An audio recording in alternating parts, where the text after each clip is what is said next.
Je voulais vous parler du karma boomerang. Alors, on sait que tout est énergie, donc ce qu'on envoie, on sait que cela nous revient. C'est comme ça, c'est une loi, et je voulais vous montrer un exemple pour qu'on puisse tous se rendre plus ou moins responsables quand même de ce qu'on envoie, et vous allez voir que ça peut amener beaucoup plus de paix aussi dans ce monde si tout le monde entre guillemets, s'amuser à s'observer et à regarder ce qu'il émane et les retours qu'il reçoit à chaque fois euh, qu'il a envoyé une énergie de basse vibration. Alors là, évidemment, je parle d'une énergie comme la colère ou des choses de ce style, ou de la jalousie ou n'importe, qui n'est pas agréable à vivre, parce que quand c'est pas agréable à vivre, on s'en rend parfois plus compte, hein, mais le boomerang, ça marche aussi pour les choses qui sont jolies. Donc je vous montre un exemple que j'ai fait moi, hein. Voilà, donc je roule en voiture, quelqu'un me grille la priorité. Première émotion, j'ai peur, hein, j'ai cru que j'allais me la prendre, j'ai freiné au bon moment, tout va bien. Et là, bien, je me mets à insulter la personne, je monte le ton, je crie dans ma voiture, je crie autant que la peur que j'ai ressentie d'ailleurs. Donc effectivement, j'ai des excuses, si j'insulte et si je m'énerve, c'est parce que j'ai eu très peur. Ok, j'ai pas maîtrisé mon émotion. Et puis ma journée continue et avant la fin de ma journée, ben, bizarrement, je fais moi aussi une bêtise en voiture, alors que je venais de le reprocher. Hein, c'est complètement humain, on peut être imparfait. Et je me fais moi aussi klaxonner et insulter. Et là, ben, à cette époque-là, par exemple, j'avais pas conscience. Donc qu'est-ce que j'ai fait? J'ai eu mes copines le soir et je commence à râler. Tu te rends compte, le gars, il m'a insulté jusque-là, j'ai eu peur. Voilà, enfin ça a pris une proportion, j'avais rien fait de spécial.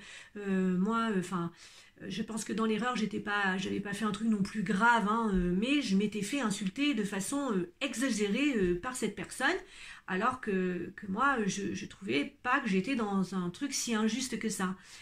Eh bien, en fait, aujourd'hui, quand ça m'arrive, hein, si je me suis beaucoup plus calme, mais quand ça m'arrive, je me rappelle que le matin, ben moi, j'ai insulté quelqu'un, hein, parce que j'ai eu peur. Alors, ok, j'ai des excuses, mais je l'ai fait. J'ai envoyé cette énergie-là, et donc elle me revient.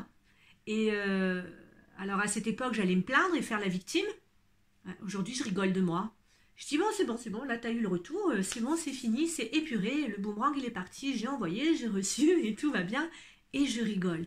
Au lieu de surenchérir, c'est-à-dire que pour la seconde expérience, eh bien, la personne qui m'a renvoyé l'énergie, j'aurais pu moi aussi à nouveau l'insulter, et puis on finit jamais la boucle, hein, vous voyez l'idée?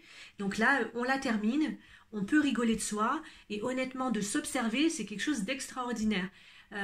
Après, garder l'humour, hein, cette grande vibration spirituelle qui élève le taux vibratoire à un point pas possible. L'humour est quand même quelque chose de très bénéfique. Riez de vous quand il se passe des choses comme ça, quand vous n'êtes pas dans la maîtrise, ah ben, ça arrive et c'est pas grave du tout. C'est pas grave du tout. D'ailleurs, ça peut être drôle. Voilà. Alors, je vous donne juste un exemple, mais observez-vous dans la journée. Ça va pas être que sur un truc de voiture. Sur tout ce qui va vous arriver, vous allez voir que souvent, en miroir, on a le retour et on l'a vraiment très très rapidement. Voilà, donc bon chemin à vous tous et puis belle observation de vous-même. C'est un beau cadeau de faire ça et ça peut être très drôle. Bon, j'espère que vous pourrez me partager certaines de vos anecdotes en dessous dans les commentaires, ce serait trop chouette. Au revoir!